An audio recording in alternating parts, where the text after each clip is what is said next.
The morning sun cast long shadows across the cobblestone courtyard of Kensington Palace as Prince William adjusted his casual navy blazer, his mind already focused on the day ahead. Today was different from his usual royal engagements.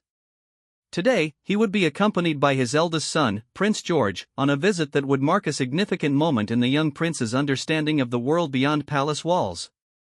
Catherine had kissed them both goodbye at breakfast, her eyes reflecting the same mixture of pride and concern that William felt. At 11 years old, George was old enough to begin learning about the responsibilities that would one day be his, but young enough that the harsh realities of life could still shock and sadden him. William remembered his own first encounters with homelessness during visits with his mother, Princess Diana, when he was just a boy. The memory of those experiences had shaped his perspective on duty and compassion in ways that formal education never could. "Are you ready for this, George?" William asked as they settled into the back of their official car. The security detail had been briefed to maintain a respectful distance during their visit to the Passage, a day centre for homeless individuals in central London that William had supported for over 2 decades. George nodded solemnly, his blue eyes reflecting a maturity beyond his years. "Mummy explained that we're going to meet people who don't have homes like ours," he said quietly.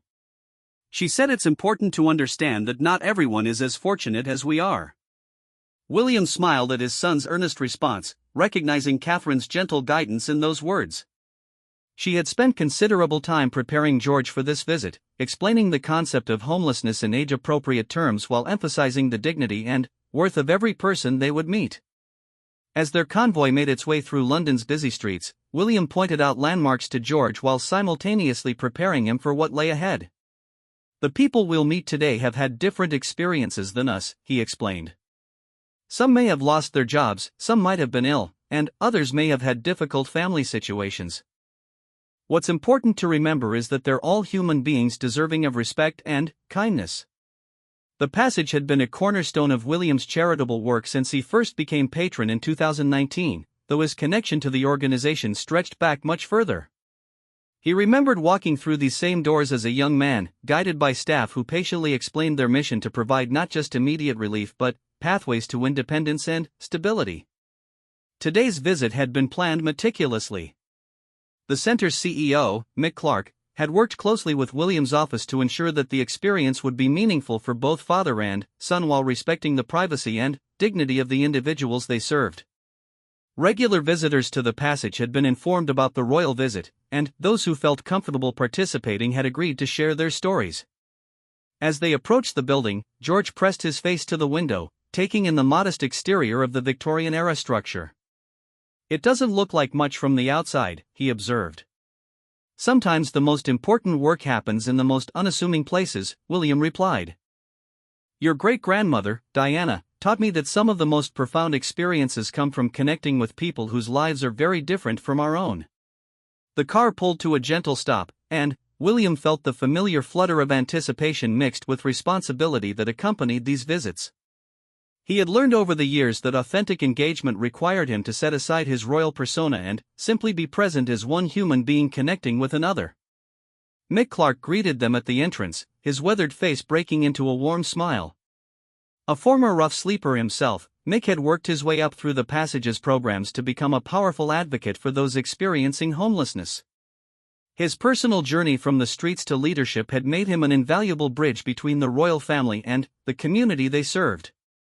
"Your Royal Highness, Prince George, welcome," Mick said, extending his hand first to William and then kneeling slightly to meet George at eye level. "We're honored to have you both here today."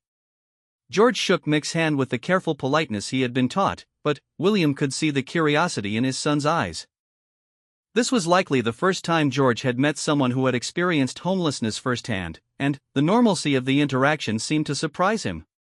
The interior of the Passage buzzed with quiet activity. The main hall served multiple functions throughout the day, transforming from a breakfast space to a place for various workshops and activities. The atmosphere was one of purposeful dignity, with staff and volunteers moving efficiently while maintaining the warm, respectful interaction that defined the organization's approach. "Before we meet some of our visitors," Mick explained as they walked through the reception area, "I'd like to show you how our services work together to support people on their journey off the streets." They began in the Housing Advice Center, where trained counselors worked one-on-one with individuals to navigate the complex systems of housing applications, benefit claims, and documentation replacement. William had visited this area many times before, but seeing it through George's eyes reminded him of how overwhelming the bureaucracy could seem to someone already struggling with the basic challenges of survival. Sarah, one of the housing advisors, was working with James, a man in his 50s whose quiet demeanor and careful attention to the paperwork spread before him spoke to both determination and desperation. With Mick's gentle introduction, Sarah explained to George how something as simple as losing an identification card could become a nearly insurmountable barrier to accessing housing. When someone doesn't have an address, Sarah explained patiently, it becomes very difficult to get the documents they need for work or benefits. We help people navigate these challenges step by step. George listened intently, his young mind trying to process the complexity of systems he had never had to consider. What happens if they can't get their papers? He asked innocently. James looked up from his forms and met the young prince's eyes with remarkable gentleness. Then, you keep trying, young man, he said simply. People like Sarah here make sure you're not doing it alone. The sincerity of James's response seemed to strike George deeply. Here was a man facing challenges the boy could barely comprehend, yet speaking with dignity and even kindness about his situation. It was George's first real glimpse into the resilience of the human spirit under difficult circumstances. Moving through the center, they visited the training kitchens where visitors learned culinary skills that could lead to employment opportunities. The instructor, Maria, was herself a graduate of the Passages programs, having rebuilt her life after a period of homelessness following a family breakdown. Cooking gave me confidence again, she told George as she demonstrated knife skills to a small group of students. When you can create something good, something that nourishes people, you remember your own worth. William watched his son absorb these conversations, seeing the way George's questions evolved from simple curiosity to deeper concern. When they observed a literacy class where adults worked patiently to improve reading skills they had never had the opportunity to develop, George asked quietly, "Papa, why didn't they learn to read when they were children like me?" It was the kind of question that got to the heart of systemic inequalities, and William chose to answer honestly. Sometimes children don't have the same opportunities we've had, George. Some might have had to leave school early to help their families, or they might have moved around too much to get a consistent education. What's important is that they're working to improve their situation now. The visit to the medical center proved particularly impactful. Dr. Elizabeth Commons, who volunteered her time to provide healthcare to the Passages visitors, explained how homelessness created a cycle of health problems that made it even harder to find stability. When you're sleeping rough, she told them, simple medical problems can become serious. A small cut can become infected without proper care, or chronic conditions like diabetes become dangerous without consistent treatment. George watched as she tended to a man with a badly infected foot, her gentle professionalism creating a space of healing in what could have been a moment of humiliation. The man, Peter, had been living in doorways for 3 months after losing his job and, subsequently, his flat. His situation had deteriorated to the point where walking had become painful, making it even harder to search for work or access services. "The doctor is very kind," George whispered to his father. "Yes," William replied. "And notice how she treats Peter with the same respect she would give to anyone else. That's very important." As the morning progressed, the formal structure of the visit gave way to more natural interactions. William and George joined visitors for lunch, sitting at the simple tables and sharing conversation over the hearty meal prepared by the Passages kitchen staff. George found himself sitting next to Eleanor, a woman in her 70s whose bright eyes and quick wit belied the difficult circumstances that had brought her to the center. Eleanor had become homeless after her landlord sold the property where she had lived for 15 years. At her age, finding alternative accommodation had proved nearly impossible, and her pension wasn't sufficient for the high rental prices in London.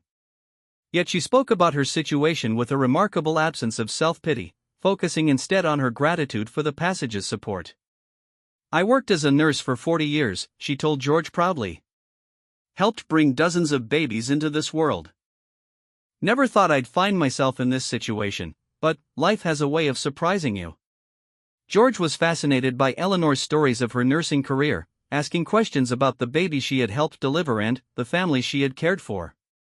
William watched this interaction with deep satisfaction, seeing his son connect with Eleanor not as a homeless person but as an individual with a rich history and valuable experiences. "Eleanor is teaching me that everyone has a story," George told his father quietly during a break in the conversation. "That's exactly right," William replied. "And every story has value, regardless of someone's current circumstances." The afternoon brought them to the Employment Support Services, where the Passages team worked with visitors to develop job-seeking skills and connect them with potential employers. The program coordinator, Tom, was himself a success story of the Passages' holistic approach. 5 years earlier, he had arrived at the center after losing everything in a gambling addiction that had destroyed his marriage and career in finance. "The most important thing the Passage gave me wasn't just a bed or a meal," Tom explained to George. "It was hope. Hope that my life could be different, that my past mistakes didn't have to define my future." Tom's journey from visitor to staff member illustrated the transformative potential of comprehensive support services. His personal experience with homelessness made him uniquely qualified to understand the fears and challenges faced by those seeking help, while his professional background in finance allowed him to provide practical guidance on budgeting and financial planning. George was particularly impressed by the computer training area, where visitors learned basic digital skills essential for modern employment. Many of the people receiving training had been away from the workforce for extended periods and were struggling to keep up with technological changes. "In my day, you could walk into a shop and ask for a job," explained Robert, a man in his 60s who was learning to use email for the first time. "Now everything's online, and if you don't know how to use these machines, you're left behind." The patience and respect shown by the volunteer instructors made a strong impression on both William and George. There was no condescension or rushed instruction, just gentle guidance that acknowledged the courage it took for these students to acknowledge their need for help and take steps to address it. As the day drew toward its conclusion, William and George participated in an art therapy session led by volunteer counselor Amanda. The group was small, just 6 individuals working on various creative projects as a way to process their experiences and emotions. The room was filled with natural light from large windows, and the walls displayed artwork created by current and former visitors to the Passage. George was drawn to a colorful painting created by Marcus, a young man not much older than George himself who had aged out of the foster care system and found himself on the streets with no family support network. Marcus's artwork depicted a city street scene, but instead of focusing on the darkness often associated with urban homelessness, his painting captured moments of human connection and kindness. "I paint what I hope for," Marcus explained when George asked about his technique. "It helps me remember that there's beauty in the world, even when things are difficult." The conversation between George and Marcus was perhaps the most significant of the day. Here were 2 young people from vastly different backgrounds, yet their interaction was characterized by genuine curiosity and mutual respect. Marcus asked George about his interests and hobbies, while George wanted to know about Marcus's artistic inspiration and future plans. "I want to study art properly someday," Marcus shared. "The Passage is helping me get my qualifications sorted so I can apply to college. It feels impossible some days, but the staff here keep reminding me that lots of people have changed their lives, so maybe I can too." William watched this exchange with a mixture of pride in his son's genuine engagement and sadness for the circumstances that had brought such a talented young person to this situation. It reinforced his conviction that supporting organizations like the Passage was not just about charitable giving, but about investing in human potential that might otherwise be lost. As their visit concluded, Mick Clark gathered the staff and volunteers who had shared their time with the royal visitors. The mood was reflective rather than celebratory, acknowledging the serious nature of the issues they had discussed while recognizing the value of increased awareness and support. "Your visit today means more than you might realize," Mick addressed both William and George. "For many of our visitors, being treated with dignity and respect by people they see as important helps restore their sense of self-worth. But, more than that, your presence here sends a message to the wider community that these issues matter, that these people matter." George, who had been mostly quiet during the formal farewell, surprised everyone by speaking up. "Thank you for teaching me today," he said earnestly. "I didn't know about homelessness before, but now I understand that it could happen to anyone. I want to help too." The sincerity of his words moved several of the staff members to tears. Here was a child of privilege who had somehow managed to grasp the fundamental truth that homelessness was not a personal failing but a societal challenge that required collective response. As they prepared to leave, William reflected on the day's experiences and their impact on his son. The visit had achieved its intended purpose of education and awareness, but it had also sparked something deeper in George, a sense of social responsibility that would hopefully guide him throughout his life. The drive back to Kensington Palace was quiet, with George processing the day's experiences and William giving him space to think. Finally, as they approached the palace gates, George spoke up. "Papa, why do we have so much when other people have so little?" It was the question William had been expecting, the one that cut to the heart of privilege and responsibility. His answer would shape how George understood his role not just as a future king, but as a human being in a world of inequality. "That's exactly the right question to ask, George," William said thoughtfully. "We've been given advantages that many people don't have, not because we're better than them, but because of the circumstances we were born into. What matters is what we do with those advantages. Do we use them just for ourselves, or do we use them to help make life better for other people?" George nodded slowly, his young mind working to integrate this new understanding into his worldview. "I think we should use them to help," he said finally. "I think so too," William replied, proud of his son's instinctive compassion. "And that's why visits like today are important. We can't solve everyone's problems, but we can listen, we can learn, and we can support the people and organizations who are working to make a difference." As their car passed through the palace gates, both father and son carried with them the faces and stories of the people they had met. The comfortable luxury of their royal residence would never look quite the same to George, who now understood that home was not something everyone could take for granted. That evening, as Catherine tucked George into bed, he recounted the day's events with an earnestness that surprised her. He spoke about Eleanor the nurse, Marcus the artist, James filling out housing forms, and all the staff and volunteers who worked so hard to help people rebuild their lives. "Mummy," he said as she was about to turn off his bedside lamp, "I want to go back to the passage someday. There's still so much I want to learn." Catherine smiled and kissed his forehead. "I think that can be arranged," she said softly. "And I think Papa would be very proud to have you as his partner in this work." Outside George's window, London continued its endless rhythm of life, including thousands of people who would sleep rough that night. But, in one young prince's heart, a seed of understanding and commitment had been planted that would grow into a lifetime of service to those most in need. 3 weeks after their visit to the passage, the impact of that day continued to resonate through the royal household in ways both subtle and profound.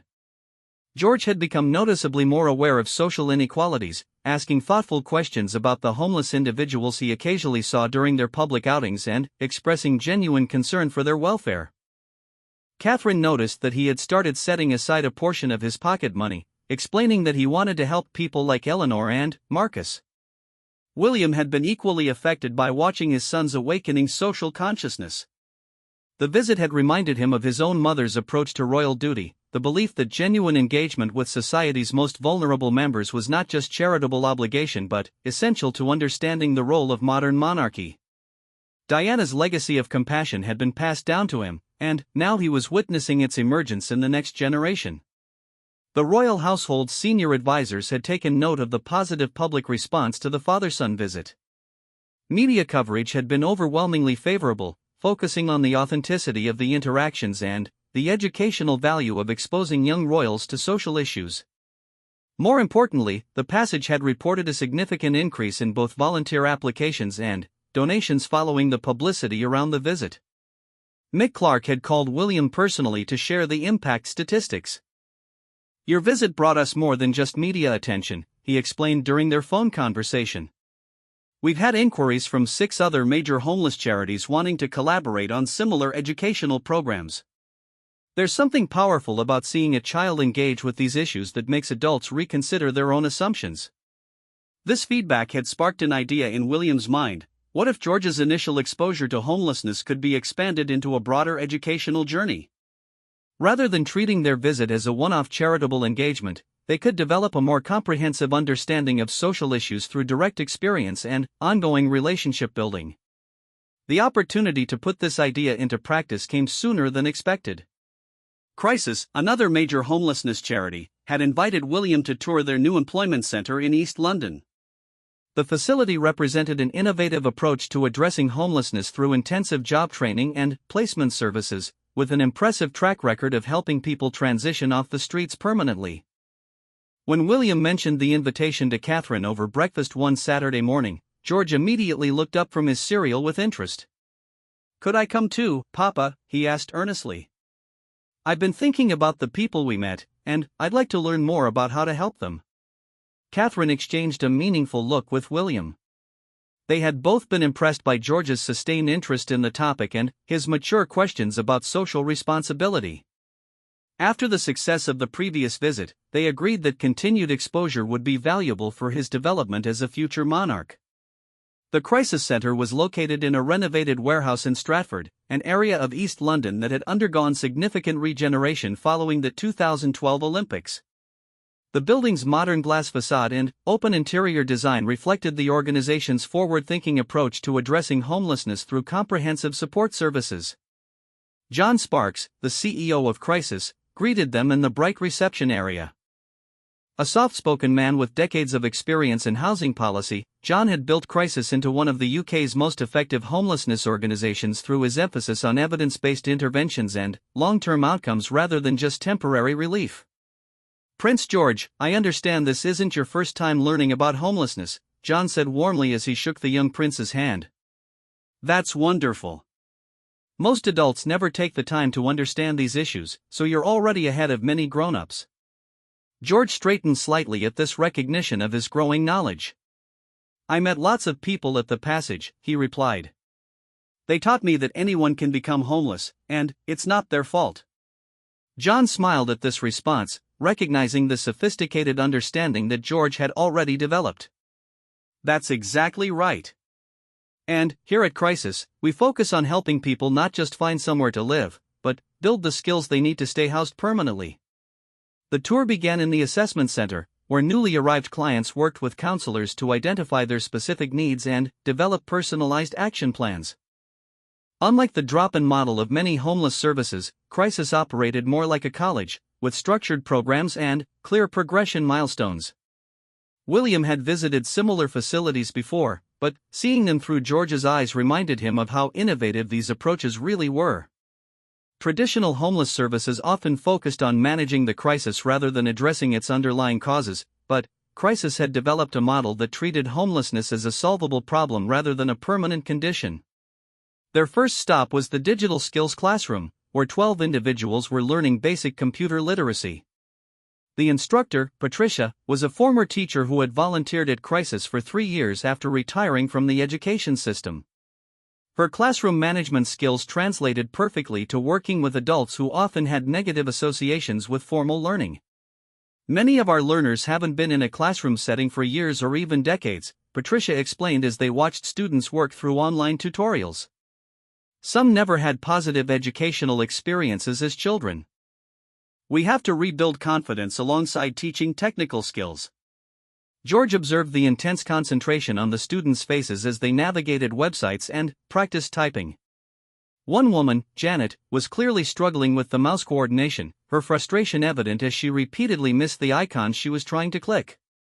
"This is really hard," Janet muttered under her breath. Without hesitation, George approached her workstation. "May I show you a trick?" he asked politely. Janet looked up, startled to see the young prince standing beside her. "You're moving too fast," George explained gently. "My computer teacher says to move the mouse like you're drawing a picture, very slowly and smoothly. Like this."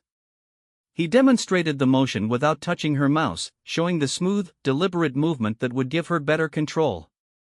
Janet tried again, following George's advice, and successfully clicked on the icon she had been targeting. Her face lit up with accomplishment. "Thank you, love," she said with genuine warmth. "You're a good teacher." The interaction was brief but meaningful, representing the kind of natural human connection that transcended social boundaries. William watched with pride as his son instinctively offered help without any sense of superiority or condescension. Moving through the center, they visited the construction skills workshop where clients learned trades that were in high demand in London's booming building industry. The workshop was equipped with professional-grade tools and materials, and the instructor, Dave, was a master carpenter who had spent his career in commercial construction before dedicating his retirement to teaching. The beauty of construction work, Dave explained as he demonstrated proper tool usage to a group of 6 students, is that you can see the results of your efforts immediately. When someone's been feeling worthless for months or years, being able to build something solid and useful does wonders for their self-esteem. The students were working on a project to build picnic tables for a local primary school, a practical application of their skills that would benefit the community while providing valuable experience. George was fascinated by the precision required for the measurements and cuts, asking detailed questions about the different tools and techniques. Michael, one of the students, was cutting boards for the table legs under Dave's supervision. A man in his 40s with calloused hands that spoke of previous manual labor experience, Michael had become homeless after a workplace injury led to extended unemployment and, eventual eviction. "I used to do factory work," Michael explained when George asked about his background. "Hurt my back and couldn't keep up with the physical demands. Been out of work for 2 years, but this program is giving me a chance to learn new skills that won't be so hard on my body." The conversation revealed the complex pathways that could lead to homelessness, not just addiction or mental illness, which many people associated with rough sleeping, but workplace injuries, illness, or economic displacement that could affect anyone. George was beginning to understand that homelessness was often the result of multiple factors converging, rather than single dramatic events. In the kitchen training area, they found another perspective on employment-focused intervention. The professional-grade kitchen was designed to replicate restaurant working conditions, complete with industrial equipment and health and safety protocols that would prepare students for real-world employment in the hospitality industry. Chef Maria Santos, who volunteered 2 days per week while maintaining her position at a high-end London restaurant, was leading a class on food preparation fundamentals. Her students ranged in age from 22 to 68, united by their commitment to building new careers in food service. "Cooking is about more than following recipes," Chef Santos explained to the class. "It's about timing, organization, working under pressure, and maintaining quality standards. These are skills that transfer to many other areas of life." George watched as the students worked in pairs to prepare a simple but elegant lunch service. The concentration required for proper knife work and timing created a focused atmosphere where personal circumstances seemed less important than immediate task completion. One of the younger students, Sophie, was working on sauce preparation with obvious talent and enthusiasm. When George complimented her technique, she beamed with pride. "I love cooking," she said simply. "Always have. Just never had the chance to learn it properly before." Sophie's story emerged gradually as they worked. She had aged out of foster care at 18 with few life skills and no family support network. A series of unstable housing situations had eventually led to rough sleeping, but her determination to build a career in culinary arts had brought her to crisis. "The program here is different from other places I try to get help," she explained. "They don't just want to find me somewhere to sleep for the night. They want to help me build a real life." This distinction between crisis intervention and long-term empowerment was becoming a central theme of George's education about homelessness. He was learning that effective support required addressing not just immediate needs but the underlying factors that created vulnerability to housing loss. The afternoon brought them to the life skills workshops, where clients worked on practical capabilities that many people took for granted: budgeting, tenant rights, conflict resolution, and healthcare navigation. These sessions addressed the reality that many people experiencing homelessness had missed crucial developmental opportunities during their youth. William found these workshops particularly moving because they highlighted the complex preparation required for successfully maintaining housing. Simply providing accommodation was insufficient if individuals lacked the skills to manage tenancy responsibilities or cope with the social pressures of community living. The session they observed was focused on budgeting and financial literacy, led by volunteer advisor Jenny Morrison. Jenny had worked in banking for 20 years before taking early retirement and dedicating her time to financial education for vulnerable populations. When you've been homeless, Jenny explained to her small group, money management becomes both more important and more difficult. You're starting over with very limited resources, so every pound has to count. The students worked through practical exercises calculating the true cost of various housing options, including not just rent but utilities, council tax, and household supplies. For many, this was the first time they had considered the comprehensive budget required for independent living. Anthony, a man in his 50s who had been rough sleeping for 8 months, was struggling with the mathematics involved. His education had been interrupted by family chaos during his teenage years, and decades of survival-focused living had left little opportunity to develop these analytical skills. George noticed Anthony's frustration and quietly asked Jenny if he could help.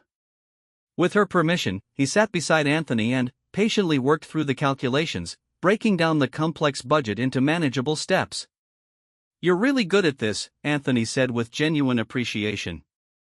"I never was much good with numbers, but the way you explain it makes sense." The tutoring session evolved into a broader conversation about Anthony's experiences and aspirations. Despite the challenges he had faced, Anthony maintained a sense of humor and dignity that impressed both William and George.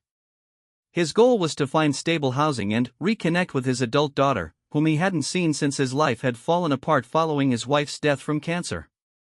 "Grief does strange things to people," Anthony explained matter-of-factly. "I couldn't handle losing her, and I made some poor decisions that led me here. But I'm not ready to give up on getting my life back together." This personal revelation highlighted another crucial aspect of homelessness that George was beginning to understand: the role of trauma and loss in creating vulnerability. Homelessness wasn't just about economic factors, it was often connected to emotional and psychological challenges that required comprehensive support. The final stop on their tour was the job placement office, where crisis staff worked directly with employers to create opportunities for their program graduates.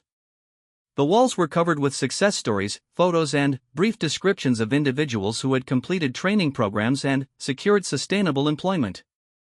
Employment coordinator Sarah Williams had built relationships with dozens of London employers who were willing to give opportunities to people with non-traditional backgrounds. Her office was filled with testimonial letters from both employers and employees celebrating successful placements. "The key is matching people's skills and interests with the right opportunities," Sarah explained. "Someone who's been homeless isn't necessarily limited in what they can achieve, they just need the right support and opportunity." She introduced them to David, a crisis success story who now worked as a security guard at a major office complex in central London. David had completed the program 6 months earlier and was back as a volunteer mentor for current clients. "This place saved my life," David told George directly. "I was sleeping rough for 3 years after I came out of prison. Thought nobody would ever give me a chance to prove myself again. But crisis didn't just help me find work, they helped me believe I deserved it." David's transformation was striking. Dressed professionally and speaking with confidence, he bore little resemblance to what someone might stereotype as a formerly homeless individual. His success challenged assumptions while demonstrating the potential that existed within Crisis's client population. George was particularly impressed by David's role as a mentor. "Do you help other people like the staff helped you?" he asked. "That's exactly right," David replied. "When someone's at their lowest point, sometimes hearing from someone who's been there and made it through means more than all the professional advice in the world." This peer support model represented another innovative aspect of Crisis's approach. Rather than maintaining clear distinctions between service providers and recipients, they created pathways for successful graduates to remain engaged as mentors and advocates. As their visit concluded, John Sparks gathered the staff and volunteers for a brief reception. The mood was celebratory but focused, acknowledging the serious work being done while recognizing the positive impact of royal support. "Your visit today helps us in ways you might not realize," John addressed William and George. "Obviously, the media attention brings awareness to our work. But, more importantly, your engagement validates the dignity and potential of the people we serve. When society's most prominent figures treat homeless individuals with respect and interest, it challenges the stigma that often prevents people from seeking help." George had prepared a brief response, working with his parents to find words that expressed his genuine feelings about the day's experiences. Thank you for showing me how people can change their lives with help and hard work, he said earnestly. Meeting Sophie and Anthony and David taught me that everyone deserves a chance to succeed. I hope I can keep learning about these important things. The sincerity and thoughtfulness of his words moved many in the room. Here was a young person of extraordinary privilege who was developing genuine empathy and understanding for those facing difficult circumstances. During the drive back to Kensington Palace, George was quieter than usual, processing the day's experiences. William gave him space to think while reflecting on his own observations. The crisis model represented a significant evolution from traditional homeless services, focusing on long-term outcomes rather than short-term relief. Finally, George broke the silence with a question that demonstrated his growing sophistication about these issues. Papa, why do some people get help to change their lives while others don't? Is it just about finding the right place like crisis? William considered his response carefully, wanting to provide an honest answer that acknowledged the complexity of the situation without overwhelming his son. That's a really important question, George, he said. Places like Crisis and The Passage do excellent work, but there aren't enough of them to help everyone who needs it. Some people don't know these services exist, some might not be ready to accept help, and sometimes the waiting lists are too long. George nodded thoughtfully. So even when there are good programs, not everyone gets the chance to use them? That's exactly right, William confirmed. And that's why it's important for people in positions like ours to support these organizations and advocate for better policies that help more people. This conversation marked another step in George's evolving understanding of social responsibility. He was beginning to grasp not just the existence of problems like homelessness, but the systemic challenges involved in addressing them effectively. That evening, as the family gathered for dinner, George excitedly shared his experiences with Charlotte and Louis, describing the various workshops and the people he had met. His enthusiasm was infectious, and soon his siblings were asking their own questions about homelessness and social issues. Catherine listened with satisfaction as George explained concepts like job training and peer mentoring to his younger siblings. His ability to articulate these ideas clearly suggested that the lessons were being integrated into his fundamental understanding of the world rather than simply memorized as abstract concepts. George is becoming quite the advocate, she observed to William as they tucked the children into bed later that evening. I'm proud of how seriously he's taking these experiences, William replied. He's not just going through the motions of royal duty, he's genuinely engaged with the issues and the people affected by them.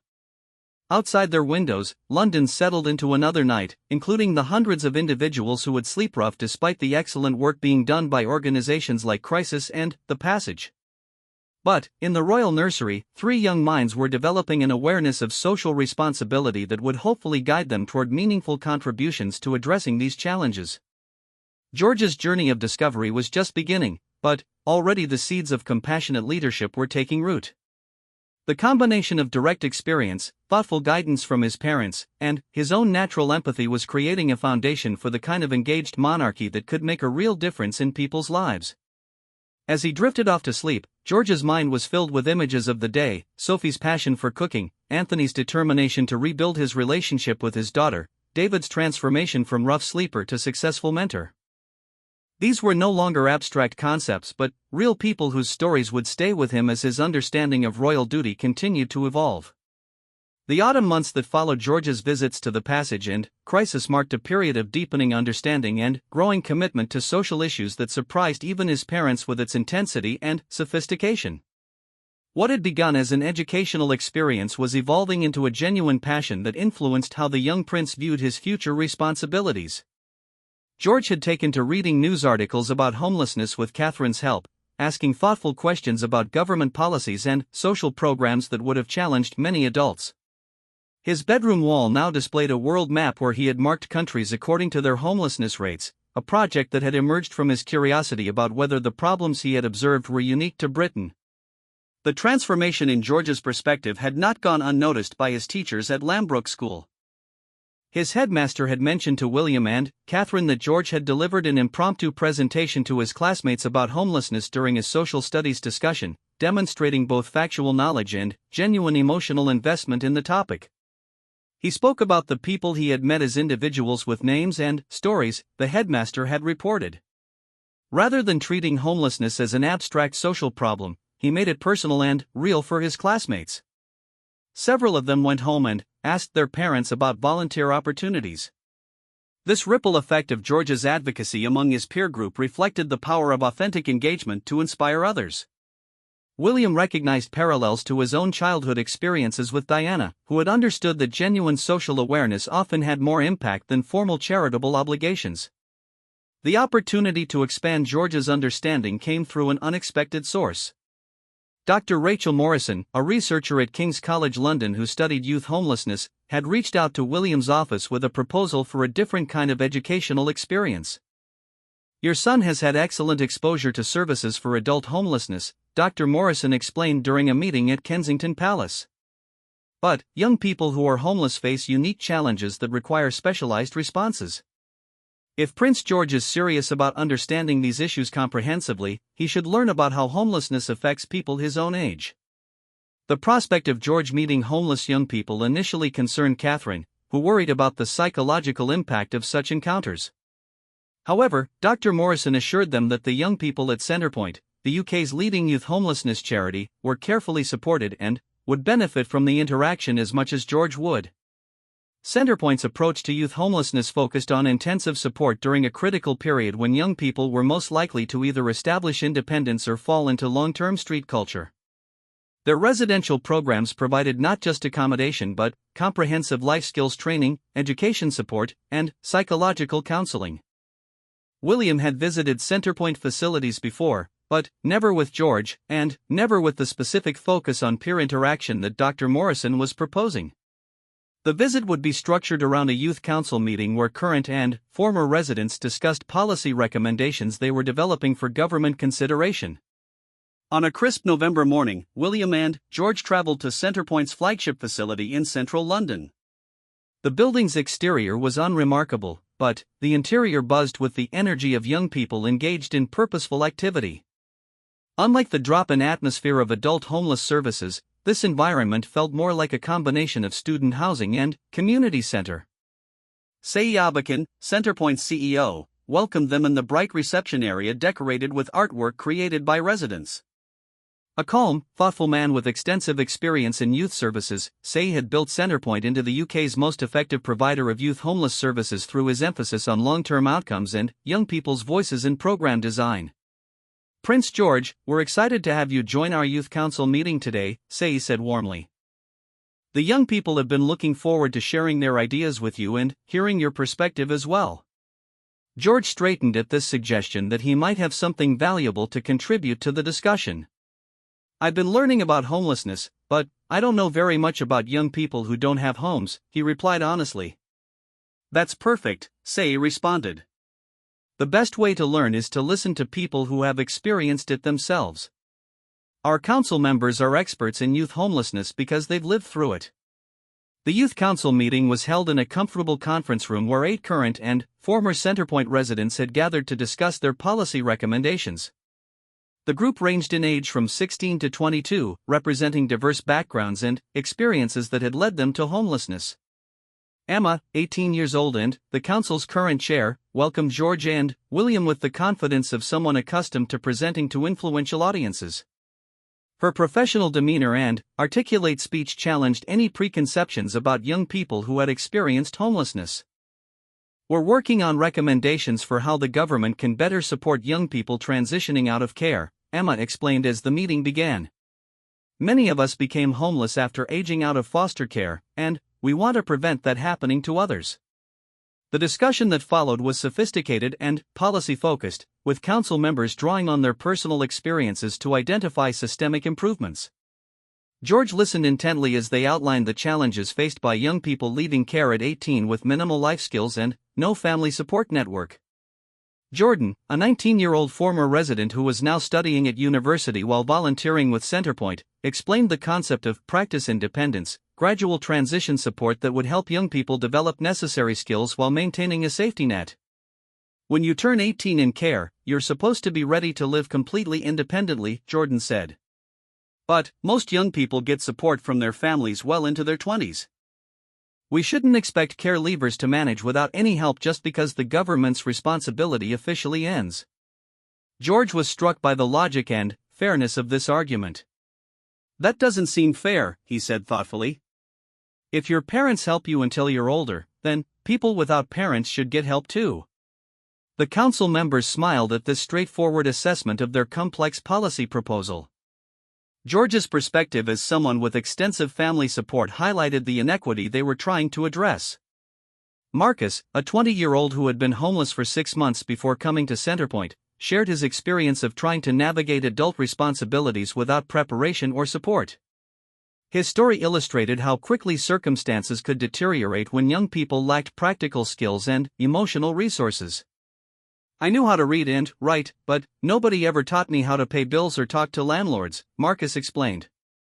When problems came up with my first flat, I didn't know how to handle them, and everything fell apart really quickly. The conversation revealed the multiple layers of vulnerability that affected young people experiencing homelessness. Beyond the immediate need for accommodation, they faced educational disruption, employment barriers, social isolation, and psychological trauma from their experiences. Aisha, a 17-year-old who had fled family rejection after coming out as lesbian, spoke about the additional challenges faced by LGBTQ+ young people.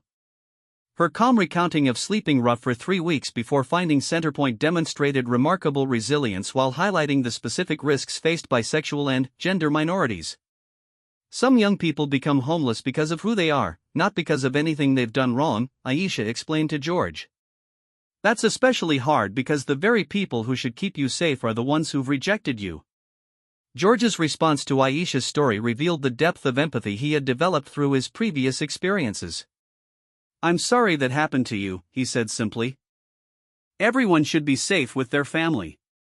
The directness and sincerity of his response seemed to touch Aisha, who smiled warmly at him. Thank you for saying that, she replied. It means a lot to hear someone your age understand that. As the council meeting progressed, George became more confident about contributing to the discussion. When they talked about education support for homeless young people, he asked thoughtful questions about how they balanced school attendance with basic survival needs. It's really hard to concentrate on studying when you don't know where you're sleeping that night, explained Kyle, a 16-year-old who had been maintaining his A-level studies while experiencing housing instability. Schools don't always understand why your homework isn't done or why you're tired all the time. This insight prompted George to consider how his own educational experience was supported by stability and security that these young people lacked. Could schools do more to help, he asked. Emma nodded enthusiastically. That's exactly what we're proposing. Schools should have better training to identify young people at risk of homelessness and connect them with support services before they end up on the streets.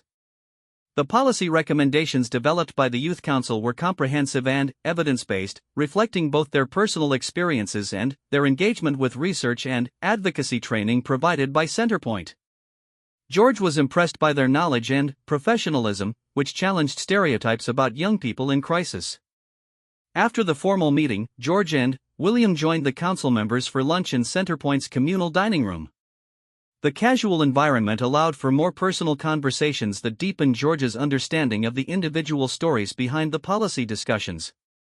He found himself sitting next to Tomas, a 21-year-old former unaccompanied minor who had arrived in Britain as a refugee at 16. Tomas's journey from sleeping rough to studying engineering at university illustrated both the potential within Centerpoint's client population and the complex challenges faced by young refugees. When I first came here, I couldn't speak English very well and I didn't understand how anything worked, Tomas explained. The staff helped me with language classes and explained things about British culture that I needed to know.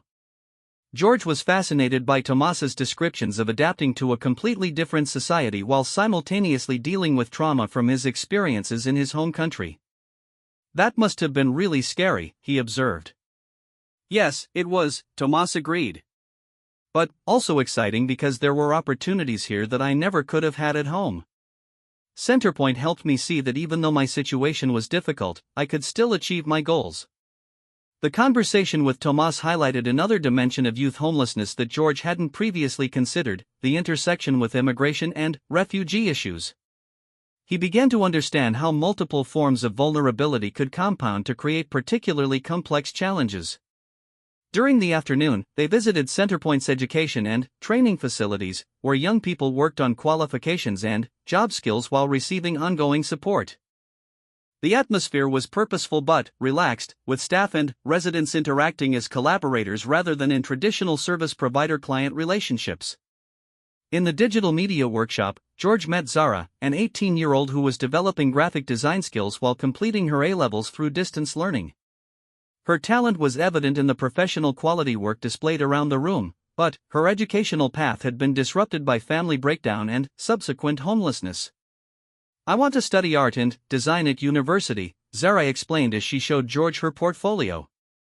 "But first I need to finish my A-levels and build up enough savings to support myself during studies." George was struck by how similar Zara's academic interests were to his own creative pursuits, yet how different their pathways to achievement needed to be. While he could focus entirely on learning and personal development, she had to balance education with survival and financial independence. "Your artwork is really good," George told her genuinely. "I hope you get to study what you want." Zara's face lit up at this encouragement. "Thank you. It helps to know that people believe in what I'm trying to do." This exchange illustrated something that William had observed throughout their visits: the power of recognition and encouragement from people in positions of influence. For young people who had experienced rejection and marginalization, having their aspirations validated by respected figures could provide crucial psychological support. The life skills workshops revealed another crucial aspect of Centerpoint's approach. Young people worked on practical capabilities like budgeting, cooking, and tenancy management while also developing emotional intelligence and conflict resolution skills that many had missed during disrupted childhoods. George observed a session on relationship building where participants practiced communication techniques for managing workplace interactions, romantic partnerships, and friendships. The complexity of these discussions highlighted how homelessness affected not just housing but every aspect of social development. "When you've been hurt by the people who were supposed to care for you," explained workshop leader Sarah, "learning to trust and connect with others safely becomes really challenging. We work on building those skills alongside the practical ones." The therapeutic dimension of this work impressed both George and William. Traditional homeless services often focused primarily on accommodation and employment, but Centerpoint's holistic approach recognized that young people needed emotional healing and social skill development to achieve lasting stability. During a break in the workshop schedule, George found himself in conversation with several residents who were curious about his experiences and perspectives. Rather than treating him as a celebrity, they engaged with him as another young person, asking about his interests and sharing their own. "What do you want to do when you're older?" asked Jade, a 17-year-old who was studying childcare while living at Centerpoint. George considered this question seriously. "I'm supposed to be king someday," he said thoughtfully. "But I want to make sure I can help people like my father does. That's why I'm learning about important problems like homelessness." His honest response sparked a deeper conversation about leadership and responsibility that continued throughout the afternoon. The young people at Centerpoint had strong opinions about political leadership and social policy, informed by their direct experience of system failures and successes. "We need leaders who actually understand what it's like for young people who don't have advantages," Jordan observed. "Someone who's willing to listen and learn, not just make assumptions." George nodded earnestly. "I think that's why these visits are important. I can't understand unless I meet people and hear their stories." This exchange highlighted the mutual educational value of these encounters. While George was learning about social issues, the young people at Centerpoint were gaining insight into the royal family's genuine commitment to social justice and their openness to being influenced by direct experience. As the day concluded, the Youth Council reconvened to share their reflections on the visit and discuss potential ongoing collaboration. The enthusiasm from both sides was evident, with several participants suggesting that George could become an honorary Youth Council member who continued to engage with their policy development work. Emma, in her role as council chair, formally thanked George and William for their participation. "Your visit today felt different from other official visits we've had," she said. "You didn't just observe us, you engaged with our ideas and shared your own thoughts." That makes us feel like partners rather than just examples. George's response revealed how much the experience had affected him. "Thank you for teaching me so much," he said earnestly. "I want to keep learning from all of you and find ways to help support the work you're doing." The drive back to Kensington Palace was filled with reflection on the day's experiences. George had been particularly moved by the resilience and ambition of the young people he had met, many of whom were pursuing educational and career goals despite facing obstacles that would have overwhelmed many adults. "They're just like me in many ways," George observed to his father. "They want to achieve things and help other people. They've just had harder circumstances to deal with." William smiled at his son's insight. "That's exactly right, George. And that's why your support and advocacy can make such a difference. When you treat people as equals and recognize their potential, it helps change how society sees them too." This conversation represented another milestone in George's developing social consciousness. He was moving beyond sympathy for people in difficult circumstances toward recognition of shared humanity and common aspirations that transcended social and economic differences. That evening, George excitedly shared his experiences with Catherine and his siblings, describing the Youth Council members' policy recommendations and their individual stories with the same enthusiasm he typically reserved for sports or adventure activities. His ability to articulate complex social issues and maintain sustained interest suggested that these experiences were genuinely shaping his identity rather than simply fulfilling educational requirements. Catherine listened with pride as George explained concepts like practice independence and trauma-informed care to Charlotte and Louis, demonstrating his growing sophistication about social policy while maintaining age-appropriate language for his younger siblings. "George is developing into quite the social advocate," she observed to William as they prepared for bed later that evening. "I'm amazed by how naturally he connects with people and how seriously he takes these issues," William replied. "He's not just going through the motions, he genuinely cares and wants to make a difference."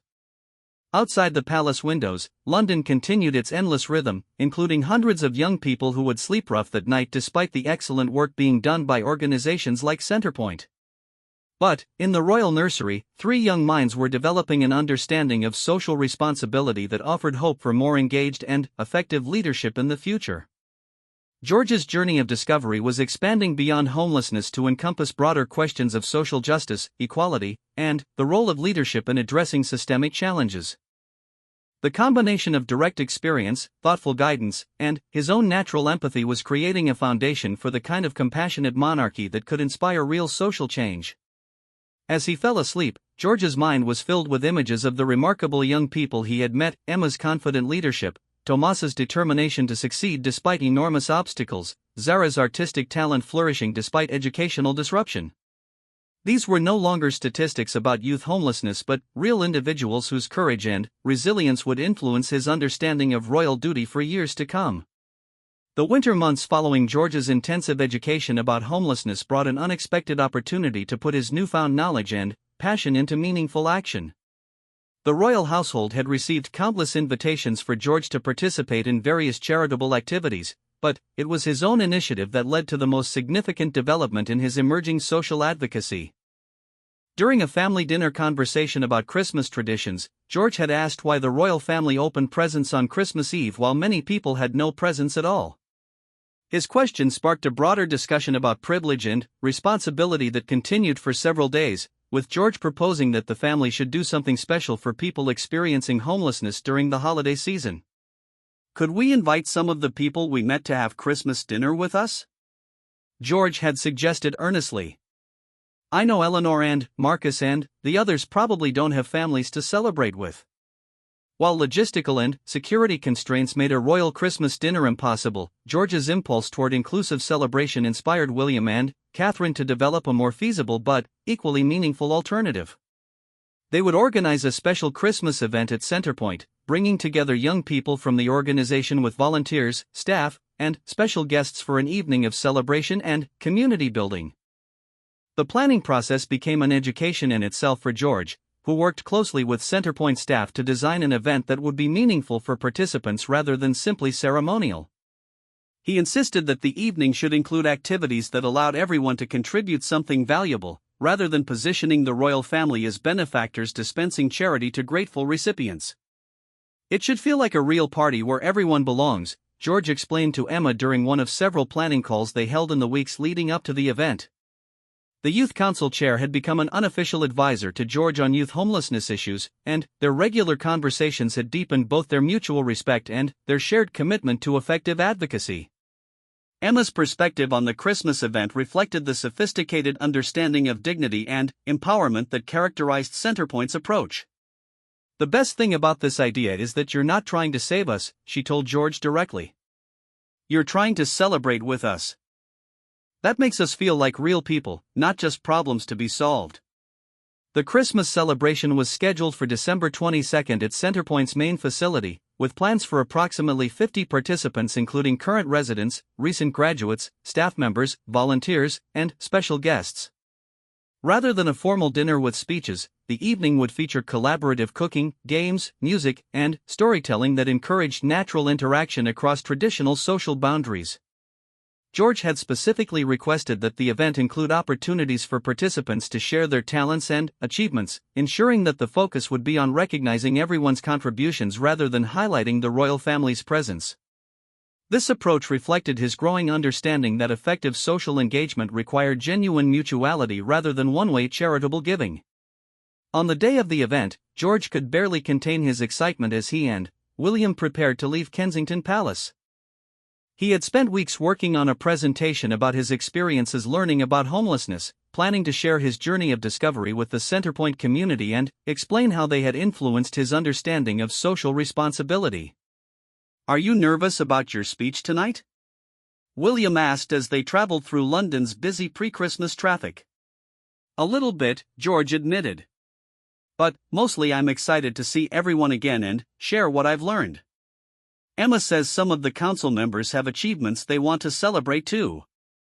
The reciprocal nature of the planned presentations illustrated how George's relationship with these organizations had evolved beyond traditional royal patronage toward genuine collaboration and mutual learning. His presentation would be balanced by recognition of participants' accomplishments, creating a dynamic where everyone had something valuable to contribute. Centerpoint's building had been decorated for the occasion, with artwork created by residents displayed alongside traditional Christmas decorations. The atmosphere was festive but warm, reflecting the community-oriented culture that characterized the organization's daily operations. Sayabakan welcomed the royal visitors with the comfortable familiarity that had developed through months of collaboration. "Prince George, the young people have been looking forward to this evening for weeks," he said warmly. "Your enthusiasm for this project has been inspiring for everyone involved." The evening began in the communal kitchen, where participants worked in mixed groups to prepare a feast featuring dishes from various cultural backgrounds represented within the Centerpoint community.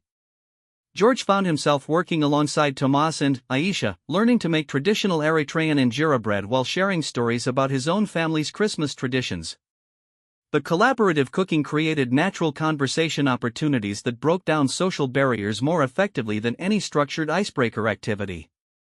George's genuine interest in learning new cooking techniques and cultural traditions positioned him as a fellow participant rather than a distinguished guest, exactly as he had hoped.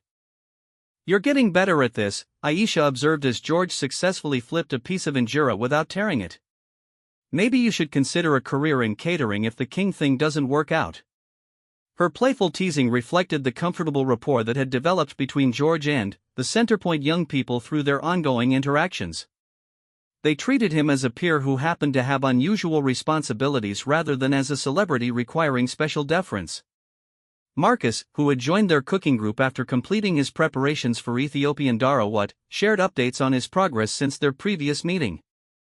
"I finished my housing application," he announced proudly. "Should hear back about a flat in January." Scary but exciting. George's face lit up at this news. "That's brilliant," he exclaimed genuinely. "Will you get to decorate it however you want?" The conversation about Marcus's housing prospects revealed how significant this milestone was for his long-term stability and independence.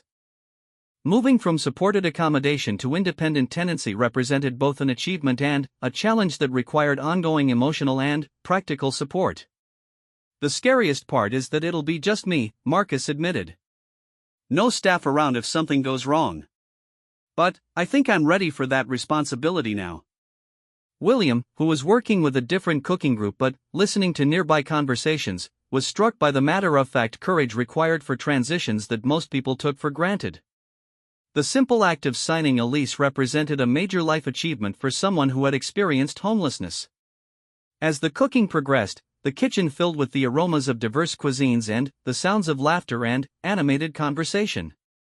George moved between different cooking stations, helping where needed while learning about various cultural traditions and personal stories from his fellow participants. In one corner, Jordan was teaching a group of volunteers how to make proper Caribbean rice and peas while explaining his recent acceptance to study social work at university. His plans to specialize in youth services reflected a common pattern among Centerpoint graduates who chose to dedicate their careers to helping others facing similar challenges. I want to give back, Jordan explained to George when asked about his career choice. The support I received here changed my life, and I want to do the same for other young people.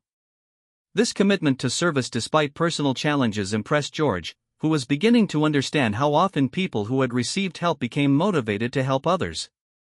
It challenged assumptions about dependency and demonstrated the transformative potential of effective support programs.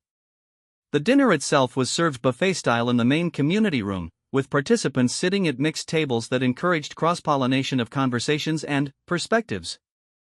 George found himself at a table with Emma, two recent Centerpoint graduates, a volunteer coordinator, and Dr. Morrison, who had joined the celebration as recognition of her role in facilitating George's educational journey. The conversation at their table ranged widely, from policy discussions about youth homelessness prevention to lighter topics about favorite movies and travel aspirations. George contributed naturally to both serious and casual discussions, demonstrating his growing comfort with treating these relationships as genuine friendships rather than formal charitable obligations. What's the most important thing you've learned this year? Dr. Morrison asked George during a lull in the conversation. George considered the question thoughtfully before responding. I think I've learned that helping people isn't about giving them things they don't have, he said slowly. It's about recognizing what they already have and supporting them to use it. Emma nodded approvingly at this response. That's exactly what good support looks like, she agreed. Treating people like they have potential, not like they're broken. This exchange illustrated how George's understanding of effective social intervention had evolved through his direct experiences with homelessness services. Rather than developing a paternalistic approach to charity, he had learned to recognize the agency and capability that existed within marginalized communities. After dinner, the evening's entertainment featured performances and presentations by participants showcasing their diverse talents. Zara shared some of her graphic design work, including a poster she had created advocating for better support for care leavers. Kyle performed an original song he had written about resilience and hope. Several other participants shared poetry, comedy, and musical performances that demonstrated the creativity and talent that flourished when basic needs were met. George's presentation came toward the end of the program, by which point the audience was relaxed and engaged rather than formally attentive. He had prepared a brief talk about his learning journey, illustrated with photos from his visits and quotes from the people who had taught him about homelessness. 6 months ago, I didn't really understand what homelessness meant, George began, speaking without notes to maintain eye contact with his audience. I thought it was just about not having a house. But all of you have taught me that it's much more complicated than that. He went on to describe specific lessons he had learned from individuals in the room, acknowledging their contributions to his education while sharing how these experiences had influenced his perspective on leadership and social responsibility. Eleanor taught me that everyone has a story that deserves respect, he continued, referring to the nurse he had met at the passage. Marcus showed me that creativity can flourish even in difficult circumstances. Emma and the Youth Council helped me understand that young people can be leaders and experts on the issues affecting their lives. The personalized recognition in George's presentation moved several participants to tears, not because of sentimentality but because of the genuine respect and acknowledgement it represented. For young people who had often been defined by their problems rather than their potential, being publicly recognized for their positive contributions was profoundly validating. George concluded his presentation with a commitment that surprised even his father. "I want to continue learning from all of you and working together on these issues," he announced. "Emma and I have been talking about ways I can support the Youth Council's advocacy work, and I hope we can develop real partnerships that make a difference." The spontaneous applause that followed reflected not just appreciation for George's words but excitement about the collaborative relationship he was proposing. Rather than offering traditional royal patronage, he was suggesting genuine partnership that recognized everyone's capacity to contribute to social change. Emma's response presentation focused on the policy recommendations that the Youth Council had been developing, with specific acknowledgement of how George's questions and perspectives had influenced their thinking. "Having someone our age engage seriously with these issues has made us think differently about how to communicate with young people who have advantages," she explained. This mutual influence illustrated the bidirectional nature of effective social engagement. While George had been educated about homelessness by the young people he met, his participation had also influenced their approaches to advocacy and communication. The evening concluded with informal socializing that extended well beyond the planned schedule, as participants were reluctant to end the celebration. George found himself in a corner conversation with several Centerpoint graduates who were sharing their post-program experiences and ongoing challenges. "The hardest part isn't getting housed," explained Jade, who had been living independently for 8 months. "It's dealing with the loneliness and building new friendships when you don't have the shared experiences that most people your age have." This insight highlighted an aspect of homelessness recovery that George hadn't previously considered: the social and emotional challenges of reintegration that persisted long after housing stability was achieved. The conversation deepened his understanding of why ongoing community connections were so important for long-term success. "Do you stay in touch with each other?" George asked, genuinely curious about how relationships formed at Centerpoint evolved after graduation. "Some of us do," Jordan replied. "But it's complicated because you want to move forward with your life while also maintaining connections to people who understand what you've been through." This tension between progress and continuity reflected broader challenges of social mobility and identity that extended well beyond homelessness. George was beginning to appreciate the complex psychological and social dynamics involved in major life transitions. As the evening wound down, participants began exchanging contact information and making plans for future gatherings. The organic emergence of ongoing social connections had been one of George's hopes for the event, and seeing it materialize validated his belief in the power of authentic community building. "This felt different from other events," Tomas observed as he said goodbye to George. "It felt like we were all just people who happened to come together, not like some people were helping other people."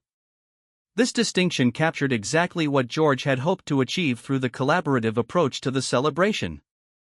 By positioning everyone as contributors rather than dividing participants into helpers and recipients, the evening had created genuine community rather than charitable theater. The drive back to Kensington Palace was filled with reflection on the evening's successes and discussion of next steps for the ongoing relationships George had committed to maintaining. William was struck by the naturalness with which his son had navigated complex social dynamics while remaining true to his own personality and values. "How do you feel about the commitments you made tonight?" William asked, referring to George's promise to continue working with the Youth Council on advocacy projects. Excited but also nervous, George replied honestly. "I want to make sure I can actually be helpful and not just someone who shows up occasionally and expects praise." This self-awareness about the potential pitfalls of celebrity activism impressed William, who recognized how carefully George was thinking about authentic engagement versus performative charity. His son's maturity in considering these distinctions suggested that his social advocacy would be sustained and meaningful rather than superficial. Over the following days, the impact of the Christmas celebration extended far beyond the participants who had attended. Media coverage focused on the collaborative nature of the event and George's emerging role as a youth advocate for homelessness issues. More importantly, several other youth homelessness organizations had reached out to inquire about similar partnership opportunities. The Youth Council at Centerpoint had decided to formalize George's involvement by creating an advisory role that would allow him to contribute to their policy development work while continuing his education about social issues. Emma had outlined a program of monthly virtual meetings supplemented by quarterly in-person sessions that would accommodate George's school schedule while maintaining meaningful engagement. "What I love about this arrangement is that it treats George like a real partner," Emma explained to William during a planning call. "He brings a unique perspective as someone our age who will have significant influence in the future. We bring expertise on youth homelessness. Together we can probably accomplish more than either of us could alone." This partnership model represented an evolution in royal engagement with social causes that reflected both George's genuine commitment and the organization's recognition of his potential value as a long-term advocate. Rather than traditional patronage relationships, they were developing collaborative structures that leveraged everyone's strengths. George's involvement with the Youth Council had also inspired similar interest from his siblings. Charlotte had asked detailed questions about the gender-specific challenges faced by young women experiencing homelessness, while Louis wanted to know whether there were programs to help homeless people who had pets. Their curiosity suggested that George's advocacy was creating a culture of social awareness within the royal family's next generation. "The children are all developing their own interests within this broader area of social justice," Catherine observed to William as they watched George work on a presentation for his next youth council meeting. "It's wonderful to see them finding their own ways to contribute rather than just following predetermined paths." As winter turned toward spring, George's commitment to homelessness advocacy had become integrated into his identity in ways that went far beyond charitable obligation. His school had supported his involvement by allowing him to develop independent research projects related to his youth council work, while his teachers had noted improvements in his analytical thinking and communication skills. The relationship with Centerpoint had also opened George's eyes to connections between homelessness and other social issues, including education inequality, healthcare access, and criminal justice reform. His questions during youth council meetings often revealed these intersections, leading to more comprehensive discussions about systemic social challenges. "George has a talent for seeing the bigger picture," Emma had observed to her fellow council members. "He asks questions that help us think about how different problems connect to each other." This analytical approach reflected both George's natural intelligence and the comprehensive education he was receiving about social systems through his advocacy work. Rather than learning about homelessness in isolation, he was developing an understanding of how various social and economic factors created vulnerability while also identifying potential intervention points. The success of George's engagement with homelessness issues had also attracted attention from other areas of social policy. Organizations working on education access, environmental justice, and healthcare equity had reached out to explore potential collaboration with the young prince, whose authentic commitment had impressed observers across the charitable sector. However, George and his parents had decided to maintain focus on homelessness advocacy for the foreseeable future, recognizing that meaningful impact required sustained engagement rather than scattered attention across multiple causes. This decision reflected growing sophistication about effective social engagement that prioritized depth over breadth. "I want to really understand these issues before moving on to learn about other problems," George explained when declining an invitation to visit an environmental conservation project. "Emma and the others have taught me so much, but I feel like I'm just getting started." This commitment to sustained learning and relationship building distinguished George's approach from traditional royal charitable engagement. Rather than ceremonial visits to numerous organizations, he was developing expertise and authentic partnerships that could influence policy and practice over the long term. As the first anniversary of his initial visit to the Passage approached, George had already begun planning a reflection event that would bring together representatives from all the organizations he had worked with to assess progress and identify future priorities. His vision for this gathering reflected his growing understanding of collaborative advocacy and his desire to facilitate connections between different approaches to addressing homelessness. "I want everyone to share what they've learned this year and think together about what we could accomplish if we coordinated our efforts better," George explained to William as they discussed the event planning. This systems thinking approach to social change demonstrated remarkable sophistication for someone his age while reflecting the high-quality education he was receiving from the practitioners and advocates who had become his teachers and partners. Looking ahead, George's journey with homelessness advocacy seemed likely to evolve into lifelong engagement that could significantly influence both royal traditions and social policy. His authentic relationships with people affected by these issues, combined with his growing platform and influence, create